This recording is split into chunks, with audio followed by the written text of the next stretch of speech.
Bonjour, dans cette nouvelle vidéo concerne toujours la démonstration par récurrence. Cette fois-ci, j'ai choisi cet exercice où il y a deux questions de plus avant de faire la question concernant la démonstration par récurrence.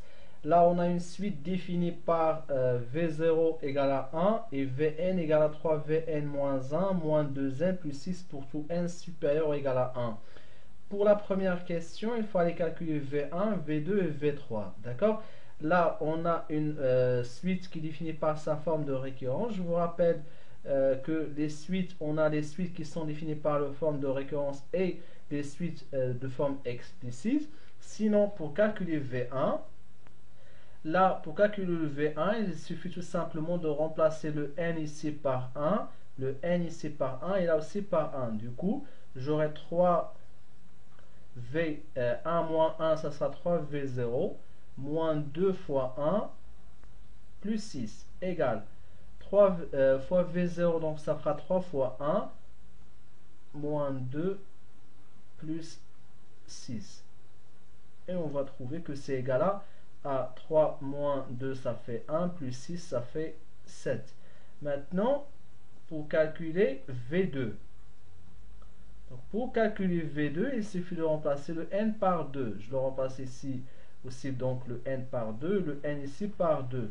J'aurai quoi? J'aurai 3V1, car tout simplement 2 moins 1, ça fait 1, moins 2 fois 2, plus 6, égale 3V1, 3 fois V1, donc 3 fois 7, ça fait 21, moins 4, plus 6, égale 21 moins 4, ça va faire 17. 17 plus 6, ça fera 23.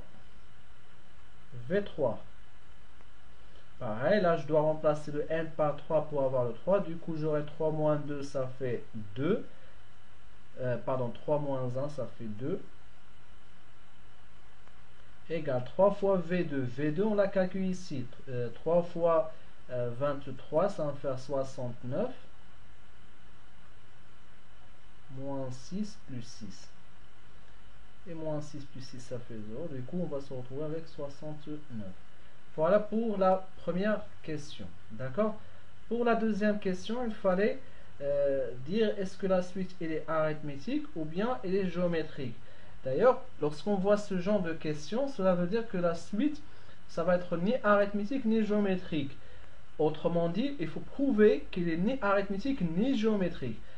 Pour cela, donc je vous rappelle qu'une suite arithmétique ou une progression de valeurs arithmétiques, c'est-à-dire donc à chaque fois lorsqu'on passe d'un terme à un autre, par exemple pour passer de 7 à 23, on a rajouté 16.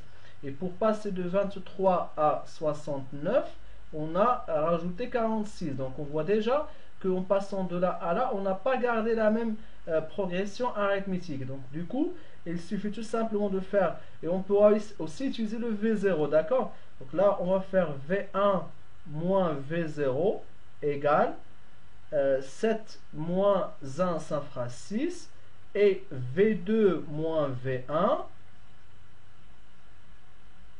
V2 c'est 23 moins 7, on a dit 16. Qu'est-ce qu'on remarque? On remarque comme quoi V1 moins V0 est différente de V2 moins V1. Donc, la suite n'est pas arithmétique. Maintenant, pour démontrer qu'il n'est pas géométrique, là, on va aller sur notre page. Pour démontrer qu'il n'est pas géométrique, là, on doit faire V1 sur V0. V1, on a trouvé que c'est égal à 7 sur V0, 1. Donc, ça va faire 7. Après, on doit faire V2 sur V1. Pour le V2, on a trouvé que c'était 23 sur 7. Qu'est-ce qu'on remarque là? On remarque que V1 sur V0 est différent de V2 sur V1. Donc,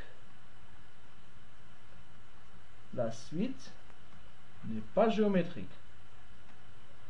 Voilà pour la première et la deuxième question.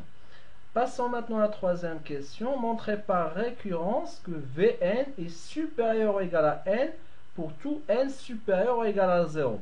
Je vous rappelle que pour faire une démonstration par récurrence, on doit passer par 3 étapes: l'initialisation, l'hérédité et la conclusion. Mais tout d'abord, on doit poser comme quoi ça, c'est la propriété qu'on veut démontrer. Donc comme ça, à chaque fois lorsqu'on va parler de propriété, cela veut dire qu'on parle de Vn supérieur à n. Donc soit la propriété Vn supérieur ou égal à n. D'accord? Donc on passe à l'initialisation. Pour l'initialisation, je vous rappelle qu'on doit vérifier que la propriété est vraie pour n, pour le premier terme là, pour n égale à 0. On vérifie,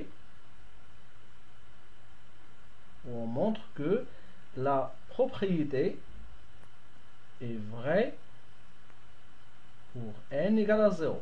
Je vous rappelle, il ne faut pas écrire directement que V0 est supérieur à n. Il faut faire attention. Donc on a V0 égale à quoi? V0 égale à 1. Et pour n égale à 0, n, en fait, j'ai remplacé le n par 0. Donc n égale à 0. D'accord? Qu'est-ce qu'on déduit? V0 est supérieur à 0. Donc là, qu'est-ce qu'on dit?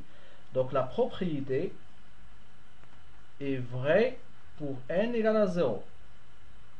D'accord? Ça, c'est la première étape. Deuxième étape, c'est l'hérédité. Donc je répète, donc pour l'hérédité, on doit supposer que la propriété est vraie pour un certain rang fixe et on doit le démontrer pour le rang suivant. C'est-à-dire, on suppose que Vn est supérieur à n, ou égal à n, pour un certain rang n fixé. Et on montre que Vn plus 1 est supérieur ou égal à n plus 1. C'est-à-dire, on est en train de on va montrer que la propriété est vraie pour le rang suivant, c'est-à-dire pour n plus 1. Et le rang suivant, là, tout simplement, on a Vn. Donc, le rang suivant de Vn, c'est Vn plus 1. Le rang suivant pour n, c'est n plus 1. Et ça, c'est ce qu'on va essayer de démontrer en partant du fait que Vn est supérieur ou égal à n. Mais le problème, c'est que moi, dans l'exercice, et c'est la raison pour laquelle j'ai choisi cet exercice, j'ai pas le Vn plus 1, j'ai le Vn en fonction de Vn moins 1. Du coup, on va essayer de calculer Vn plus 1 à partir de cette expression, d'accord? Donc, si on a Vn égale à 3Vn moins 1, moins 2n plus 6. Ben, Vn plus 1, c'est égal. En fait, ce n là, je le remplace par n plus 1. Donc, du coup, j'aurai Vn plus 1 moins 1, ça fera 3Vn. Et pareil, donc le n qui est là, je le remplace par n plus 1. Je dois faire attention, je dois utiliser des parenthèses ici. Plus 6 égale à 3Vn. Et là, je vais développer, ça fait moins 2n. Moins 2 fois 1, ça fait moins 2, plus 6, ça fait plus 4. Et voilà l'expression de Vn plus 1.